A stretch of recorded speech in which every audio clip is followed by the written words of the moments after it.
Welcome to Films and Stuff with your hosts, Pete Mitchell and Ethan Hunt. Pete, we are now recording live from our global headquarters because you and I have been having an off-the-record chat, and we realized it's so important that we need to record it. That's right. It's a very impromptu... And make it into an episode. Yeah, it's an impromptu episode, Ethan, and I think it's vital that people hear us talk about this. This is an emergency episode in a way, right? I would agree. Because to give our listeners some background, we were discussing what are the topics for our upcoming Films and Stuff podcast episodes. And we started going down this rabbit hole, and somehow we started talking about Kathleen Kennedy and the Star Wars franchise and started talking about Solo. And here we are. And we said, hold the phone. We need to start recording this. It's too good. And too important, actually. For the three people out there who don't know who Kathleen Kennedy is, she is effectively the CEO of the Star Wars franchise. Let's put it that way. That's obviously not her title. But she was, let's say, George Lucas's right-hand person and confidant during the Lucasfilms era. And when Lucasfilms was acquired by Disney, she moved over onto Disney and stayed on board as basically the head of the Star Wars franchise. When you talk about our three listeners who don't know, that's our three listeners, actually. Yeah. Shout out to our three listeners. So let's start with Solo, and then this will go all over the place. Solo was made in what year? This was 2016?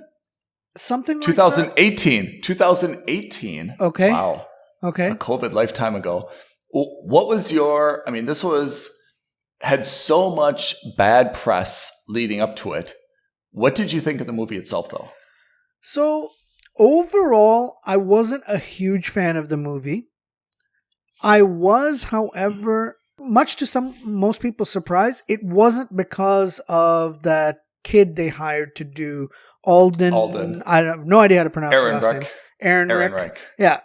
It wasn't because of him, although, of course, it's very hard to do a role that was made famous by Harrison Ford, which I would say is one of the most recognizable or maybe even legendary roles in all cinema, iconic. Good or bad, but it is certainly the most iconic. Yeah.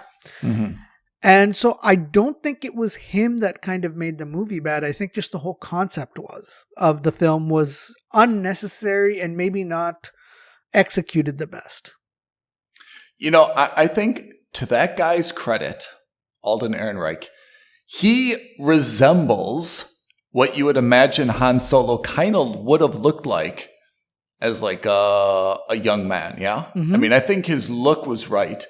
And he was unknown, which, of course, one of the hallmarks of Star Wars is that all those characters, the actors were unknown until they had those roles. And then, of course, they shot to worldwide fame. So I think it was helpful to have him be an unknown. I think there were two things. If I'm going to kick off the conversation, there were two things in my mind that started to let this film down. The first one was that there was a lot of bad press. And I'm not sure where these leaks came from. If it was like Disney competitors trying to, undermine the film. If it was just some gossipy, stagehand who's trying to get their few minutes of fame or some payments, for making these very dramatic statements. But I thought that the bad press really kind of already tainted the product that we were expecting. Well, remember that the original directors were Phil Lord and Chris Miller? Whatever. Lord and Miller. Yep. And I think it was like after 90% of the film was shot, they were kind of shown the curb. Right. Yeah. And I don't want to say they quit. I don't want to say they were fired. I don't know what it was, but like allegedly creative differences occurred. And we all know that in Hollywood, when you say creative differences, that means that the studio had an issue with the directors and vice versa. Yeah, it's not you, it's me.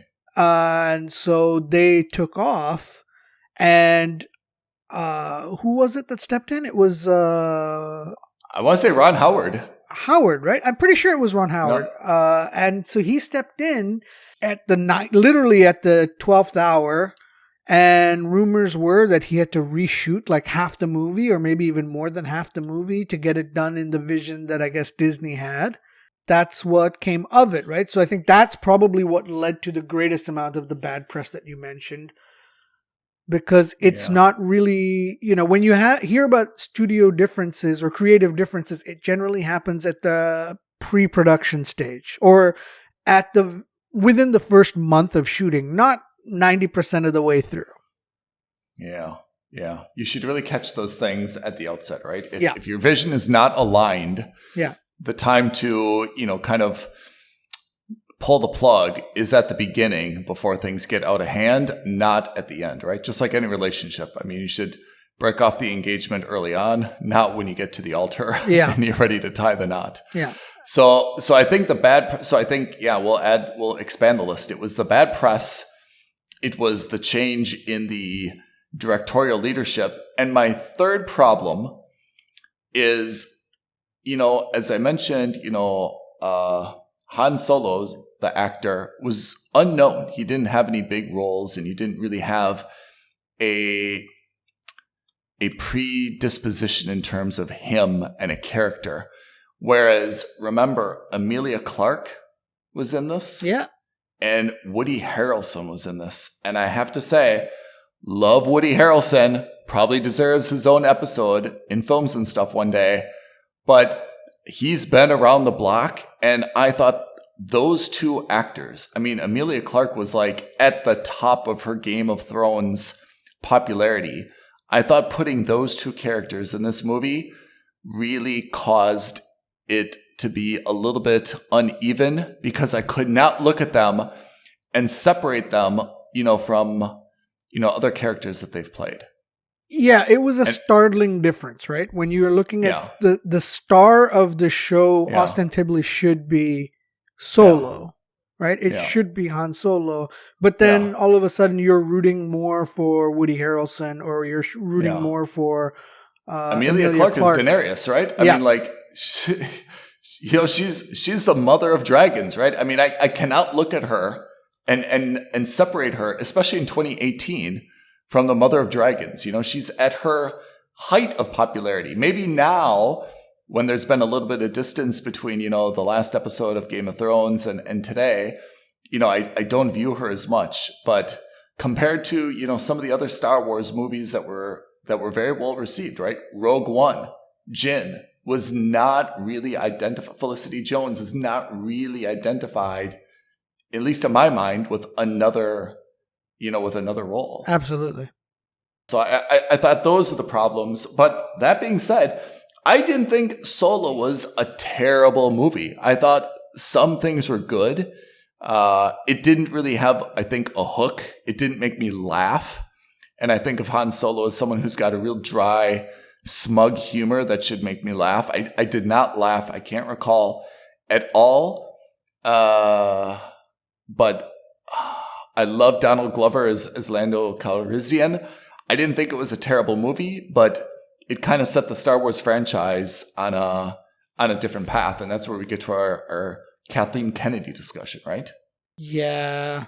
Kathleen Kennedy's interesting. I think this is the thing that Pete and I started to discuss. There was recently, I guess she gave an interview, and she said that what she learned from the Star Wars films is that I guess an audience was not interested in watching, some of the famous characters being played by a different actor. She's saying, no one is really looking for the modernism, that they should remain the same actor, that, she learned the lesson that you don't want a new actor in those roles. What do you think of that? Don't remake an internal character. Correct or not correct? So, okay. Two sides to that, right? So on one hand, she's right.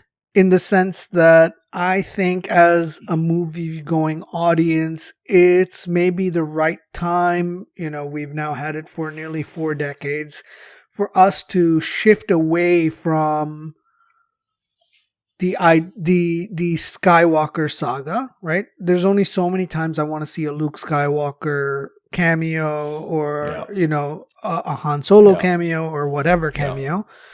Yeah. Their story has been told. It was told relatively well. Of course, not perfect, but still relatively well. And, let sleeping dogs lie.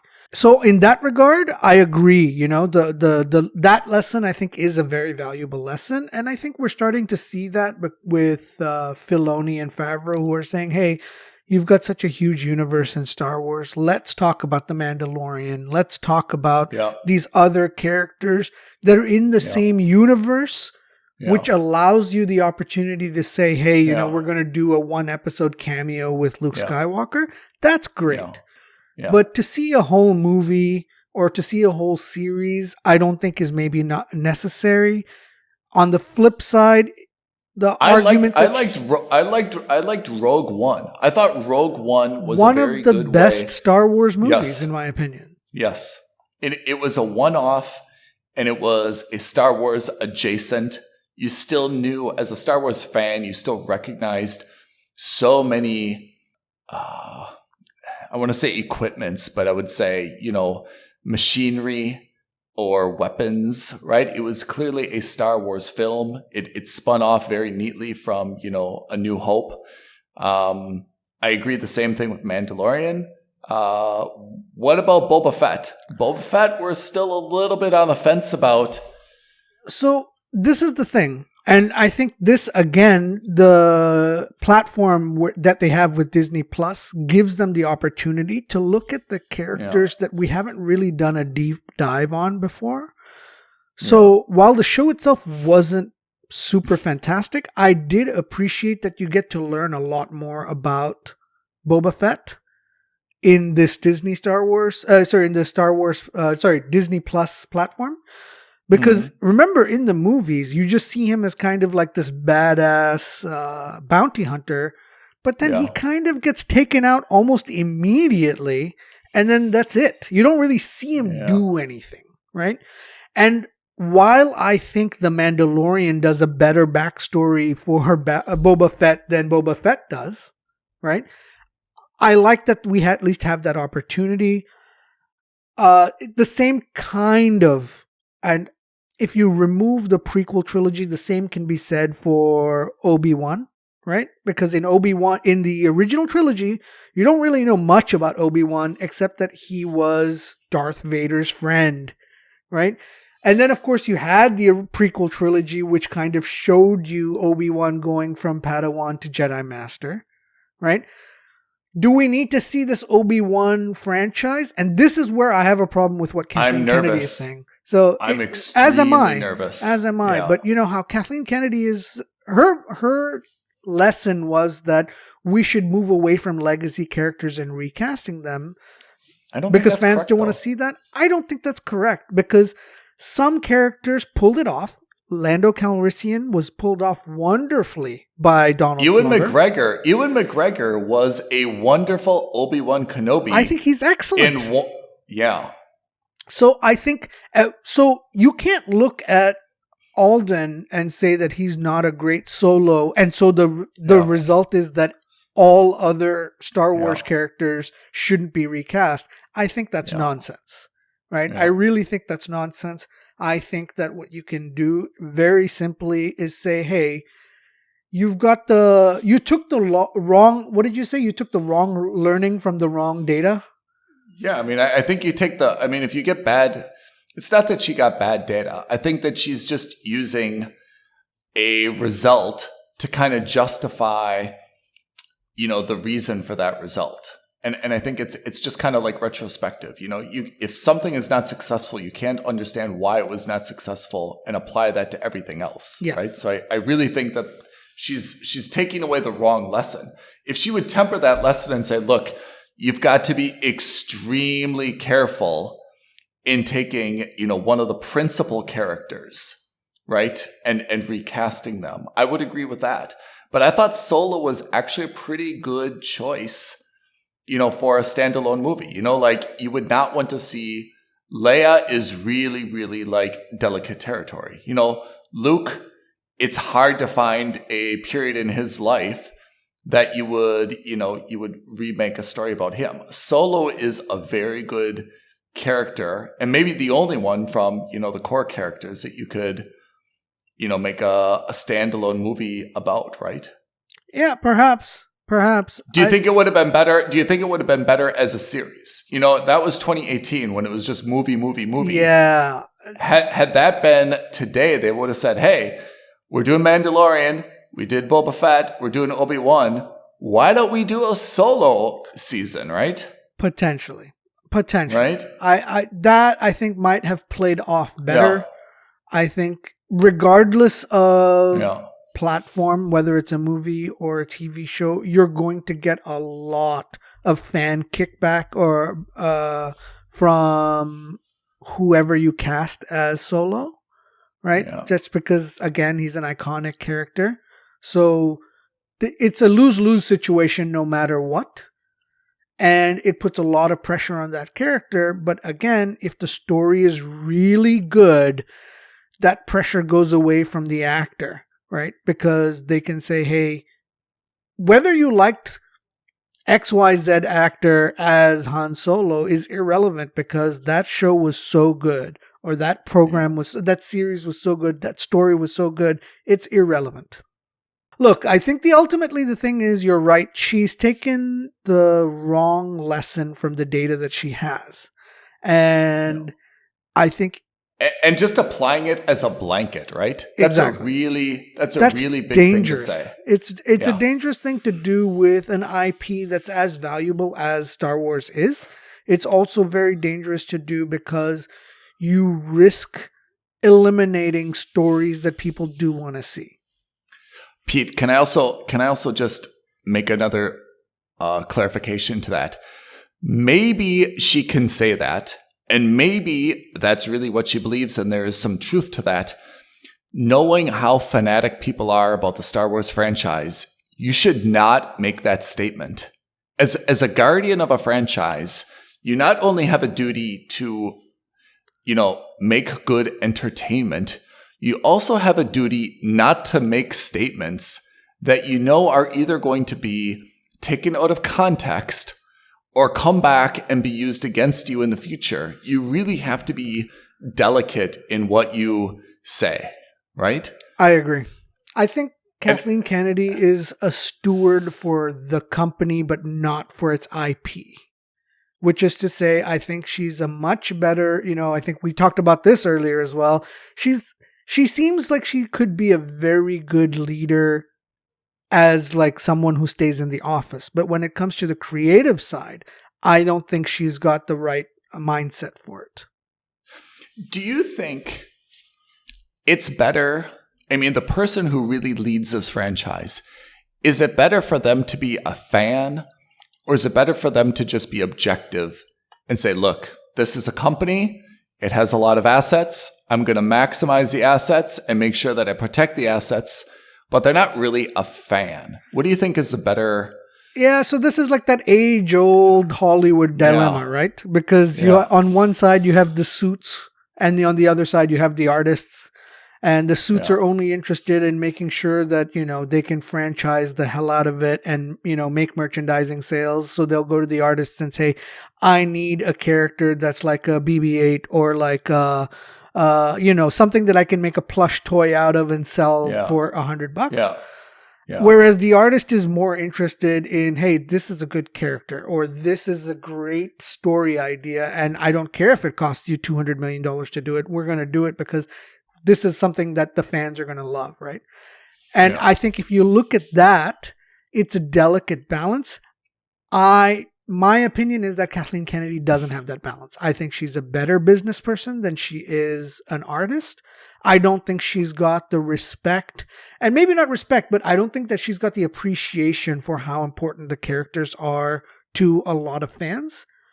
And then if you go on the other side, you look at someone like Dave Filoni, who was the head of Clone Wars, and he did a lot of the animated series for Star Wars. I think maybe he's too much an artist and maybe not enough of a business guy. So then you have someone like Jon Favreau, who, if you remember correctly, he was the one who also basically kickstarted the Marvel Cinematic Universe, right? He, I think, has an appreciation as someone who's directed in a lot of non-Star Wars movies, as someone who's been an actor, as someone who's a producer.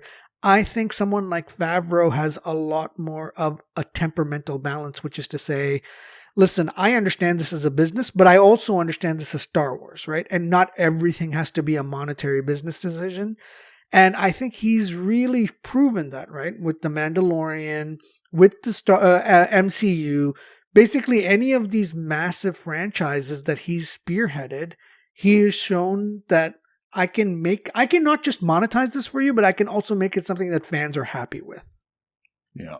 Yeah, I have to say, I'm really disappointed by Solo, not because it was such a bad movie, but just because it kind of mucked everything up, and everything was flowing in a really nice way, after we saw, Rogue One, and I was really hoping that Solo would be just amazing, not only because Han Solo was such an iconic figure, but I really wanted to continue to see good films and to see how, the franchise would continue to unroll. And that it just seemed to be so surprising to Disney in terms of how critically panned it was and the overall meh attitude of the audience that I think it really psychologically scarred probably Disney more than the fans. I think for you and me, we got over it. We're like, that was disappointing. They really mucked that up, Yeah. But hey, we haven't turned our back on the franchise. Nothing's really happened. It's given us a lot to talk about and we care, but we're really not changing our decision making. Whereas I feel like Disney, it really scarred them as an organization, and they started to question everything they did, which is good. But they've also started to kind of doubt themselves and temper themselves. And I mean, maybe Mandalorian and Boba Fett were in the works before, but they've also seemed to kind of go downstream a little bit and take less risks, right? Yes. And say, hey, Mandalorian, what's the worst that can happen? Boba Fett, no one really cares about him. What's the worst that can happen, right? More importantly, look at the movies that came out after. Yeah. Look at the sequel trilogy. They say what you will about Rian Johnson, okay? And you may have hated that movie. You may have loved that movie. It doesn't make a difference. That's not important. The point was he took a swing at it. And it wasn't a big hit in terms of in terms of fan reviews, right? But in terms of what are we talking about? We're talking about The Last Jedi? Last Jedi. Yes, that's exactly right. He took such a big swing by going, he subverted expectations everywhere in that movie, right? And I'm not a huge fan of the sequel trilogy. And maybe that will change over time, just like the prequel trilogy did for me over time. The only saving grace was that they went somewhere different. But if you look at Episode 7, The Force Awakens, it was exactly the same story that we've already seen. It's another Death Star. I think a lot of it had to do with the fact that, hey, we don't want to take any more risks with this franchise because it's a $1 billion movie or a $2 billion movie. We can't afford to take any risks. And once that did really well, then they swung for the fences with The Last Jedi with Rian Johnson. And then I think they course corrected and went back in The Rise of Skywalker. It made it a mess. It made the whole thing a mess. I think they just went from being, let's have a planned out storyline, to let's be reactionary to what the fans are talking about us. Yeah. I mean, the Last Jedi is where things really kind of went off the rails, right? Yeah. And then once we got to, and we kind of saw it happening, we're like, well, that was an interesting movie, but not really sure where it's going. It seems to have kind of mucked everything up, right? And it really mucked everything up, I think, with Leia, right? And then once we got to Leia and Rey, I mean, Daisy Ridley is great, but she was so not charismatic. So there were so many problems I had with her as a character in the movie, that it didn't make sense to me that that's the direction that they wanted to go. Yeah. I have to say, like, now, even if they hired us, right? I mean, J.J. Abrams came in, he kind of did his like level best with what he had. And I feel like he just kind of like said, hey, let's just stay where we are. I mean, there was way too much love story between Rey and Kylo Ren. But apart from that, at least there weren't any like major galactic developments that they had to undo, right? But I mean, and I think that's just what he had to work with after Rian Johnson and The Last Jedi. I mean, The Last Jedi just kind of went off the reservation. They ruined everything with Leia, right? Carrie Fisher passed before that movie came out, right? She passed away before that movie came out. She passed away while they were filming. So there were, in my opinion, they could have handled that far better than they did. Yeah. I mean, just from a logistics perspective, I mean, when you're planning for her as an actress, that almost needed to be when, you know, the Leia, in the story. Yes. Yeah. You can't keep her on. I mean, even practically, I mean, Carrie Fisher was getting a little bit long in the tooth. You cannot keep her on indefinitely. There had to be kind of like an exit strategy, right? And it seemed like with her untimely passing, that should have given them pause and say, okay, wait a second. You know, we thought we were going to have her for 4 films. You know, now she's gone. Like, what's going to be her character arc? This is the opportunity, you know? And when I still think about the time when she somehow, I can't remember the exact sequence, right? She was thrown from the ship, right? Oh, the space jet. She was outside. Yeah, and somehow we've seen her exercise powers through her hand or her finger that she's never had before. Yeah. While frozen outside in space. I mean, she's a human. She may be a Jedi, but I mean, she's a human. Never in any film have we seen her, you know, with any Jedi powers at all. Has she had any training whatsoever, right? And suddenly we see something so bizarre, right? And instead it's Laura Dern, right? Admiral Holdo. Who instead, you know, turns her ship around and crashes and she's out while Leia somehow remains. For me, that should have been absolutely the opposite. It would have given Carrie Fisher the opportunity to go out as an unmitigated hero, right? In a blaze of glory.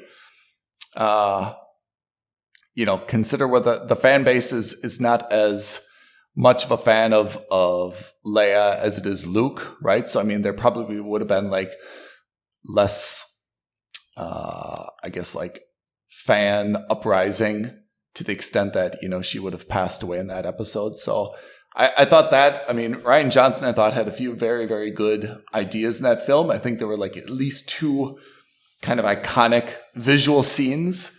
But I'm really disappointed about the path that movie took. And I think that's what we got then in The Rise of Skywalker 9, right? And then everything's just kind of course correcting, and then where you can't course correct, you throw in another old character that we've already seen, so that, you know, fans are appeased. But it didn't work that way, right?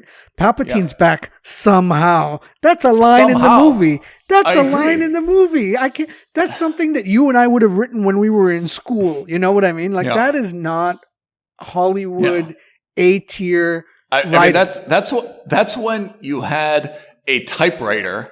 Like when you have a computer, you can go back and edit things. You fix it. When you've got a typewriter, it's like, well, I can't erase that, so I'll just type at the end, reappears. Dot, yes. Somehow. It's it was shambles. It really went into shambles. It is shambles. That's the best way to say it. So I think I'm excited about, I mean, thank heavens we got Mandalorian, we got Boba to at least kind of soften the blow and to smooth things out a little bit, right? And give us some content to devour. I have very, very high hopes for Obi-Wan Kenobi. However, let me temper it by saying first, Obi-Wan is not intended to really be a compelling character, right? He's more of a servant leader, if you will. Yeah, he's like a mentor figure, right? He's a mentor, right? At least at this stage in his life. Yes. Right? Because he becomes Luke's mentor, similar to how he was Anakin's mentor. But he's not like the spry, I'm going to do the forward flip, front flip like we saw in episodes 1, 2, and 3. Yeah. That's not him anymore. I agree.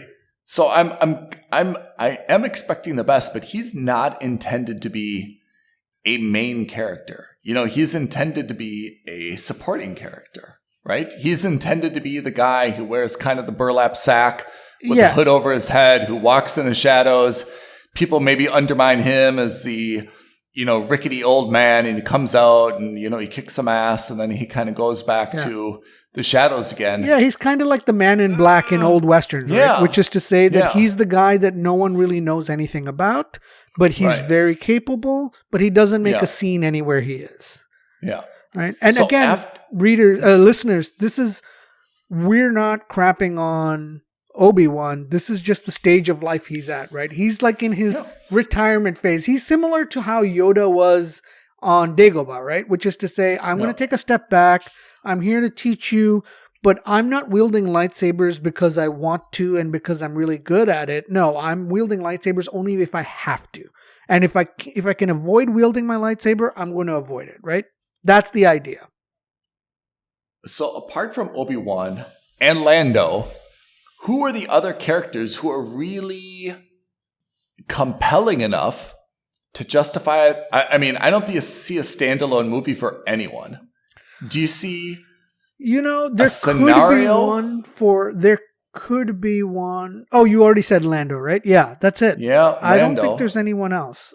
And frankly speaking, even if there were, I don't know how much I want to see more of anything else. Because you know what that's going to do? That's going to open up a can of worms, and they're going to be like, why don't we do a CGI Yoda show where we show him go to Dagobah and have his, adventures on Dagobah. And there are some times that you kind of just want to let things rest and have a little shroud of mystery. We don't need to shine a light on every corner of every aspect of every character we love. I mean, there has to be more content, though. Do you agree? They're not just going to stop making shows and movies after Obi-Wan. Sure. Do what they did with Mandalorian. Let's talk about new characters in a different phrase. Yeah.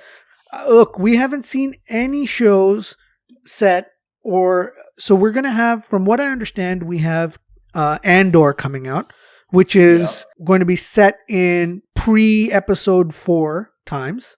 Okay. Then we have this Obi-Wan, which is post-episode 3, pre-episode 4. Then we've got Mandalorian, which is post-episode 6, pre-episode 7. We haven't seen any shows that could be set during the prequel era, but not related to any of the prequel era stories. We haven't seen any shows set in the sequel era. So in the episode 7, 8, 9 series, we haven't seen any of that. And for the love of God, Disney, you better be listening.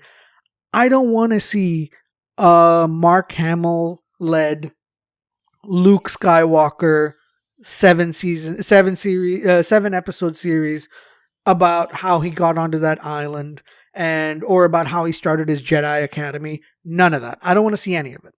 I'm telling you right now, that's it. We're done with with Mark Hamill. I love him. Yeah. I've had enough of Luke Skywalker and the reason I say that is the more you do of him, the more chance there is you're going to ruin something else, and I don't want it. I mean, there's Droid Story, right? Sure. Which I have to say, I could be excited about that. I think they should make a Millennium Falcon story then. I'd like to see how the Millennium Falcon was. But we saw that in Solo.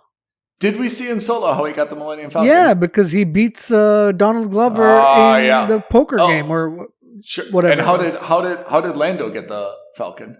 We never saw that though, did we? No. I'd be interested in the origin of the Falcon. Meh. Droid story. Acolyte. I'm not super keen on that. Lando. Ahsoka. Yeah. We're getting an Ahsoka show. Spin-off series. So that's okay. Again, so this is, for me, Ahsoka great because you're getting a character who was kind of like a tangent or like a spin-off of the original main cast, right? Because she was Anakin Skywalker's Padawan during the Clone Wars. Yep. So you get a little bit of connectivity to the original series or the original cast members, but not really. That's fine. I think that's great. Yeah. It's a universe. There's so many different characters they can put in there. They can make up new characters. They did and I have full faith in them and confidence in them. They created so many good characters out of just The Mandalorian. Hell, have some spin-offs of The Mandalorian, right? You were supposed to have Rangers of the Republic, which I think Gina Carano kind of messed up. So I think they canceled that series. You can't do that now. You can't do that now, and it would have been an interesting thing, but fine. So they're not going to do that. You theoretically have more Book of Boba going. I'm a little about it, but only because the first series was not that great. You could do a spin-off of Migs Mayfeld, whatever, Bill Burr's character. Yeah. Although Bill Burr is also not really... Well, he's a controversial guy. I don't disagree. He's a very controversial guy in terms of his views on feminism and in terms of things like that. If they're not going to do Gina Carano, I mean... Yeah, but he's also been very clear. Like, when he got hired, the difference was when he got hired, I remember him telling the story on either on his podcast or maybe on one of these late night shows. Favreau approached him and he said, listen, I'd love to be a part of this, but know that A, I've made a lot of fun of Star Wars in the past, and B, go through my Twitter feed, watch my stand-up. I'm not going to change my stand-up for Star Wars. Right. No. And for the sake of fitting in the Star Wars show. And Favreau very clearly said, hey, listen, we're not interested in you changing your stand-up. We're not interested in you doing that. We still want you to be a part of it. I think the Gina Carano situation was slightly different because she said some things that Disney deemed to be controversial.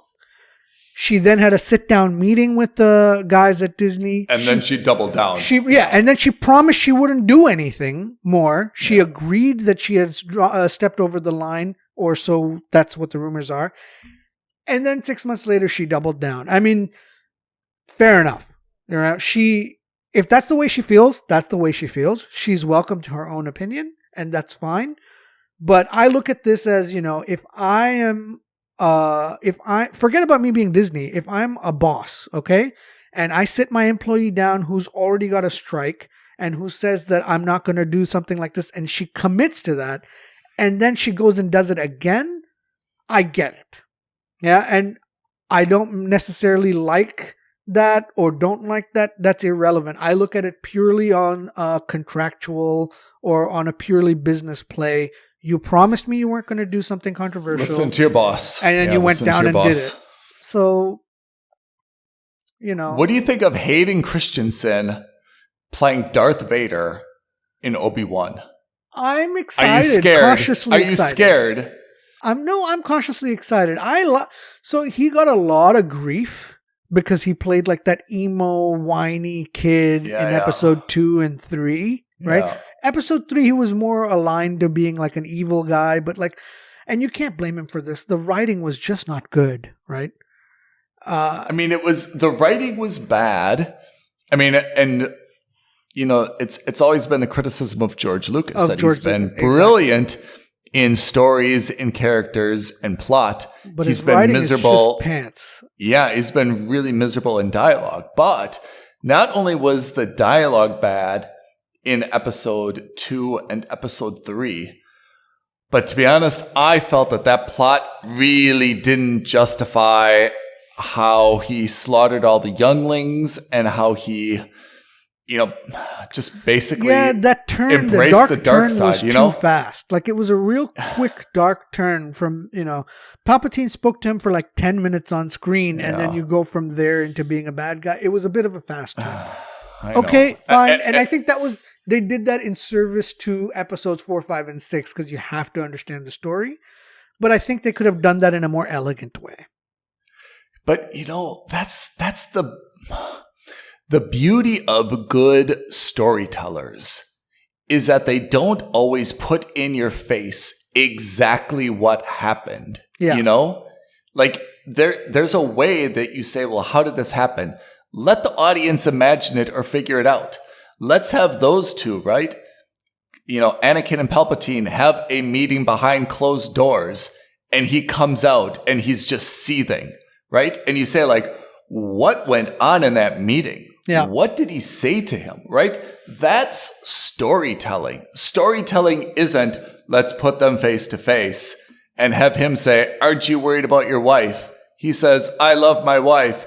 Well, then come to the dark side. That's not storytelling. That's just like pushing your face in it, and that's the problem I had with that, which is if you're really going to like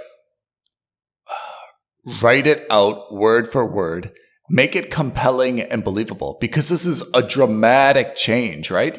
Yeah, he's always been a little bit of had a problem with authority, but I mean, the heel turn was just so dramatic and so serious and never going back. It was unearned. It seemed unearned. Too fast. Yeah. Too fast. So again, but going back to your original point, right? Which is to say, none of that is Hayden Christensen's fault. Yeah, true.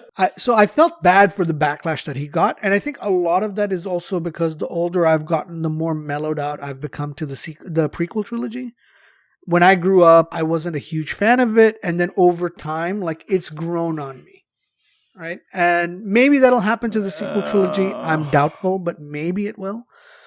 And so when you see him kind of now doing the press releases for Obi-Wan, I like that, he's smiley, you're just like, it's nice to see him back on top. He embraces it. But do you feel the same thing about Kylo Ren? Do you feel that his heel turn was also extremely fast and unjustified? So Kylo Ren started out as a bad guy, kind of, right? What I didn't like, and this, I remember telling you this after we saw episode 7 together. Yeah. My concern was that they were going to do another redemption arc where the bad guy is actually a conflicted good guy, and then turns to the light side, and that's exactly what happened, right? Again, a retreading of story. We saw that similarly in Anakin Skywalker / Darth Vader over episodes 4, 5, and 6. Why do we need to see that with his grandson in episodes 7, 8, and 9? I think what would have been an interesting turn would have been to say, let's keep him as the bad guy. Let's double him down as the bad guy. And let's get him to convert Rey. Right? Because I'm with you. I think because there was flashes of her being on the dark side anyway. Let's get him to successfully turn Rey. And now you have 2 Sith empires, or Sith lords, right? Against no Jedi. And I get it. Maybe I'm totally with you, Pete. There's some kind of solution you come up with so that the movie doesn't end so dark. But hey, maybe there isn't. Maybe there isn't. And you like how you start off, how you end episode 6 with, Luke Skywalker being the last of the Jedi, or so we think. And he's kind of like, starting his empire of good guys. Why can't you have episode 9 end with a bunch of bad guys who win the day at the end of the day? And it's a dark ending. I get it. Yeah. I get it. But it's also a story that doesn't end.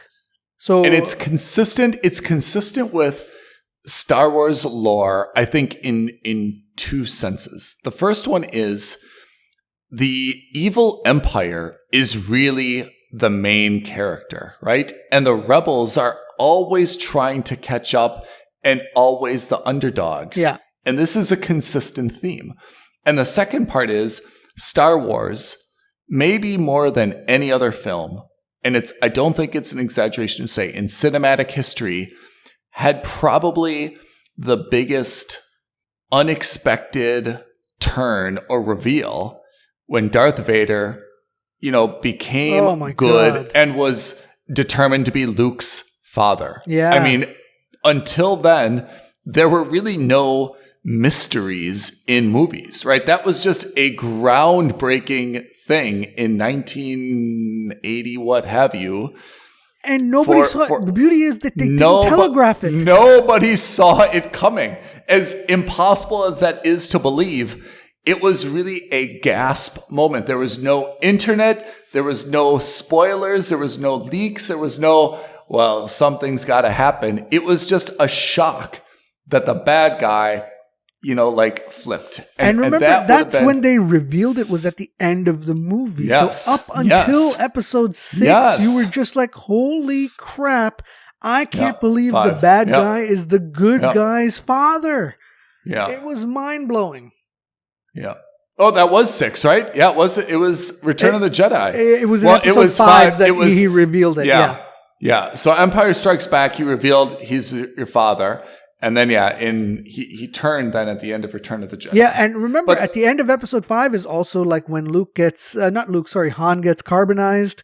And so you have it ends, if they had ended the trilogy there, what a dark ending. And of course, maybe this is about the beginning, maybe it's about the era that you don't want to see the bad guys win. You don't want to see the bad guys lose. Nothing like that. So you had to have the good guys in, a.k.a. Luke Skywalker in episode 6. But I think audiences are sophisticated enough now that you could have had it so that the bad guys, quote unquote, win at the end of episode 9. Yeah. But maybe it's not so dark. And then you you remember how at the end of episode 9, you see the kid, the random kid out of nowhere brushing with the broom, and he uses the Force to call the broom to him. Yeah. Then all of a sudden you're just like, oh, there is a little bit of hope. Who's that? Yes. No, and what I'm saying is that there is a little bit of hope that it's not that, this is just a continuation of the cycle. The bad guys may have won today, but tomorrow is another day. You end it that way instead of in this crappy ending that we get. I'm just, I was really disappointed with how episode 9 ended. I think this would have just been it would have been a very bittersweet ending, which is to say, hey, the bad guys won, but you also end knowing that the Force is still out there and that there are people who still wield the Force. Right? I am aligned. I think that would have been... Look, I don't know if that would have been a better story. I don't know if that would have been a good story, but I certainly think it would have been a better ending than what we got. I agree.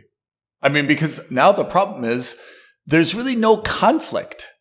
I'm just not sure where we manufacture a new conflict. I don't want to see a continuation of the conflict. I've seen 3 episodes of this dance between Rey and Kylo Ren, right? And it was exhausting. After 1.5 movies, I don't want to see this flow into a 4th. But given the state of things, I'm not sure how it changes. No, I think that's what's disappointing. To be honest, I think now the Skywalker saga is done. It's done and said with. Everyone in the Skywalker bloodline is more or less gone. Rey assumes the mantle, but she is not a Skywalker, right? Nope. She's a Palpatine. Yeah. And fine. I think that's okay. I think, you know what? Whether we like the Skywalker story or not, it's over. Let's move on. Let's focus on other characters like the Mandalorian. And, we don't know how things are going to go with Mandalore. Let's move on. You've got other characters out in the universe that you can talk about that we will still be interested in. I mean, I feel like Disney, although I'm nervous, given Disney's propensity for manufacturing cute, cuddly creatures that they can stick in Happy Meals and sell a billion of, I'm worried that there is going to be an Ewok movie or a Wookiee movie or something that very easily lends itself to collectibles and stuffed animals and toys and things like that, Yeah. But I think that's a boring let's move series. I think the let's say the moral of this story is let's move on from the Skywalker saga. 1. 2, Kathleen Kennedy, I think you've taken the wrong lesson from all of this. It's not about recasting people that everyone's a fan of or legacy characters. It's about, for me, good storytelling trumps everything. Yeah. Casting almost becomes secondary. Now, of course, there are some characters who are so good and some people who are so good at those characters that recasting is very difficult. I think Han Solo is an example of that. But I promise you, you wouldn't have had half of the criticisms of the casting that you did if the Han Solo movie itself was better. That's absolutely, I think, the right message to take, which is have a better story, have a better plot line. And if you get to the end of it and you say, look, this just isn't working for me, it's okay to like reshoot and to, like rework it, but bring in something a little bit interesting. And I felt like they forgot at the beginning of the story, okay, what is the trademark characteristics of Han Solo? He is not terribly smart, but he is a hard worker. He is very Super arrogant and smug, right? Super confident. He is cocky and witty, right? Yeah. And there's probably something about him where he's been burned at least once and has a little bit of a chip on his shoulder or a little bit of is hesitant to expose or reveal too much of himself, right? And he's a good guy. Yeah, he's a good guy. He's gotten into some trouble, not because he's a malicious criminal, but because he's, always gone a little bit too close to the edge, right? Yeah. Taking all those characteristics into consideration, let's craft a storyline, right? But let's not make his girlfriend, like double cross him, and let's not make her the prominent part of the story. Let's not make him this sympathetic, like sad sap, right?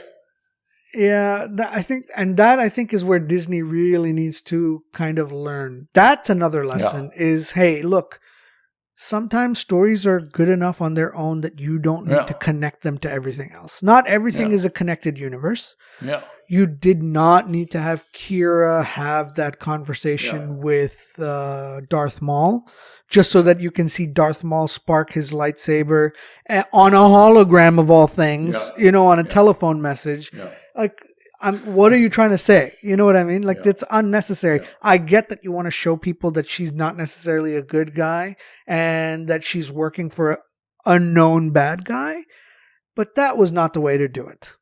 No. So I just think that it's, not everything needs to be spelled out and not everything needs to be connected. So why do you think, if you take the parallel of DC and the Snyder Cut, why isn't there a similar fandom demand, for what was the original cut of Solo? Does it not exist? I don't think it exists. And the second thing is that I think that there weren't enough passionate fans who actually cared about Solo. Now, if you look at the Star Wars episode 7, 8, 9, for example, after episode 8 came out, and I think even after episode 9, several fans started like a GoFundMe so that they could reshoot all of episode 8 and 9. They were just like, listen, we got to redo this because it's ruining everything. 7 was innocuous in the sense that it was a very neutral movie. It didn't really promote one thing or another too far that it bothered anyone. It didn't rankle anyone's feathers. Yeah. I mean, you and I saw 7 together, which we've said more than once. But, I mean, I don't think it was a rosé talking. I think sincerely that was a very good bridge movie.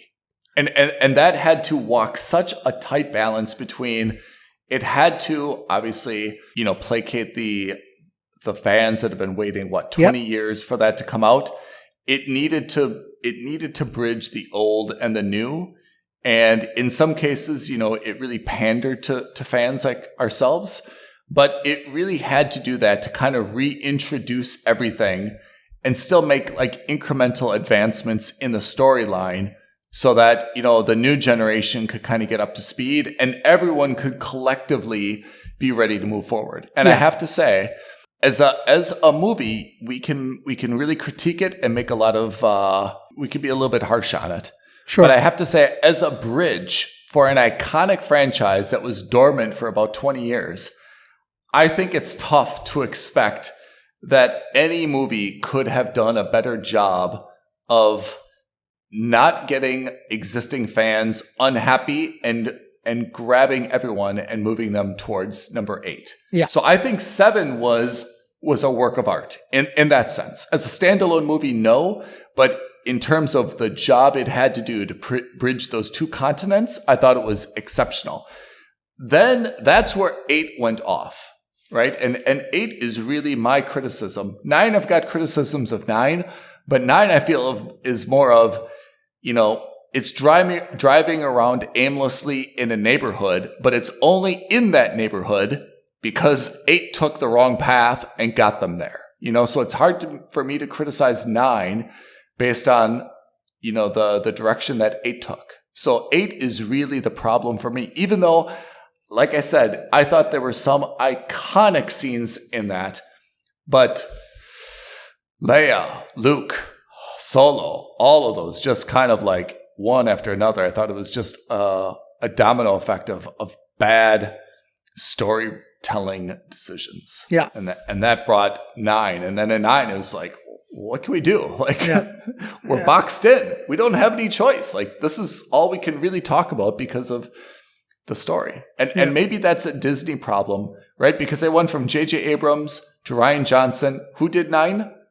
J.J. again? They called J.J. back because they needed someone to quote unquote right the ship. That's a hard act to do. It's a hard act to do. But also it's a problem of, we crap on Rian Johnson a little bit, but then if you're going to do 3, you should choose your director for 3. Well, exactly. At that point, have a consistent vision, right? If the train cart is already off the rails, you should have just let Rian Johnson do the 3rd and continue on with his idea. Yeah. You shouldn't. What did he want to do? What did he want to do with We'll 9? never know. Oh, he's never said anything? Well, not that I know of anyway. And frankly speaking, I haven't really looked out for it. So even if he has, I haven't. I bet that NDA is like a gun. I bet they've said if you ever say anything, you're ruined, Yeah. Well, no, so remember, after they filmed 8, but before they released it, Disney executives liked it so much that they greenlit a trilogy that Rian Johnson was supposed to be in charge of. A Star Wars trilogy, not related to the Skywalker. Not related to the Skywalker saga. The idea was, you know what? We like it so much. Rian Johnson, here's a contract. Make 3 more. And apparently that got either pulled or put on the shelf or something. But, I think it's understood that it was basically pulled after the critical lambasting. And by critical, I mean fan response to the movie. Yeah. But I'm just, my point was that there's no righting the ship. You either redo the whole episode 8 and just, call the original episode 8 a mistake and write it off, or you just say, look, we're already careening into that wall. You might as well hit the brake, accelerate in the hopes of breaking through. That's it. That's right. Yeah. That's a very good metaphor. We're headed towards a wall. Let's try to go through the wall. If we try to brake, all we're going to do is have a collision one way or another. Right. And I think what they did with J.J. Abrams was saying, hey, we're hitting a wall. You need to turn the ship hard in the hopes of avoiding crashing. He hit it anyway. It was too late. So would you have taken, it's a silly point to ask, but you think that was a tough sell to bring J.J. Abrams back? Do you think it's like, guys, look, I don't want any part of this? Or he's like, yes, I'm back. I can fix this. I think they threw him such a boatload of money that he couldn't say no. Yeah. I think they also probably said, listen, we're not going to hold you to the quality of this film. You're set on a path that you can't change very much. We'll either give you a lot more money to sweeten the deal, or we'll also, we'll fund the next 5 movies you want to do at Disney.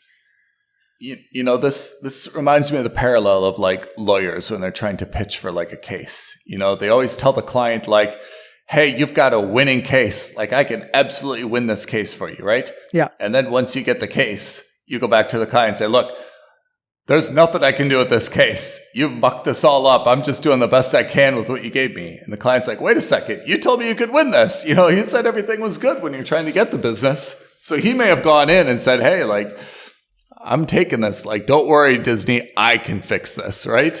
Can we just say that is quite possibly one of the greatest segues into what's going to be an upcoming episode where we're going to do mini reviews on a bunch of shows, including The Lincoln Lawyer. Lincoln Lawyer. Which is exactly the same position that you've described. Upgraded his car from the Continental to the Navigator. Yeah, but he still got the Continental, which I liked. Okay, so is that also your way of saying that we've kind of exhausted our Star Wars off-the-cuff pontification about where we've been and where we're going and what we're looking forward to? No, it's my way of saying that there's so much more to talk about that I know you and I could probably spend another 3 or 4 hours on this. But I think in terms of, we specifically were talking about Kathleen Kennedy and about where, we thought she was going with her lesson learning. And I don't think can I just say, that's not the lesson. Yeah, exactly. I really do not think the lesson is that you should not recast legacy characters. I think just the opposite, because they're not doing that. They are arguably, Ben Kenobi is recast legacy character, right? Yep. I mean, it's already been done with Lando. I mean, you're kind of doing it with Darth Vader if you're bringing in Hayden Christensen again. So I don't think that's a lesson. And even if that is a lesson, then you're not following your own lesson. I think the lesson is you need to have very, very good stories. And it's not enough to just show the same chessboard on the Millennium Falcon every show or every movie and think that that's going to be enough to make your fans happy. We need more than just a few cheap visual Easter eggs. We need story. We're curious. We want to see what happened. And to be honest, we do want to see what happened in the past. I love some of these characters. I want to see how they've gotten here. Even the droids I'm interested in. Even the Millennium Falcon, I'm interested in. So I think you need better story, and that should be the lesson learned. Yeah, I agree. So Kathleen, I know you're listening. I think on this exam you got an F- because you did not you did not come out with the right moral to the story. All right. Pete, my friend, before we sign off for the afternoon, what is our next upcoming episode? We've got a few of them. We've got yes, we do. Reviews on a couple different shows that we've watched. We've got reviews Halo. On Halo. There's a lot. There's a lot out there. I don't know what order these are going to come out in, but there's a review on Halo. There's reviews on a couple of shows that we've watched individually, but we think everyone should be aware of. Mm-hmm. There's also a review of The Unbearable Weight of Massive Talent. Nick Cage. And there's also the next round of Debate Club, whenever that comes out. We're ready. Okay, everyone, thanks for listening. Please send us your comments on the Star Wars franchise. We love to hear them, and we'll love to talk about anything that you think is a worthwhile topic. Right, at aloha@filmsandstuffpodcast.com or tweet us at FNS Podcast. We're always online. Thank you, everyone. Thanks, guys. Thanks, Ethan. Thank you, Pete. Have a great day. Thank you for listening to another episode of Films and Stuff. If you haven't already, please subscribe and review on Apple Podcasts, Spotify, or wherever podcasts are downloaded. Films and Stuff. There is no substitute.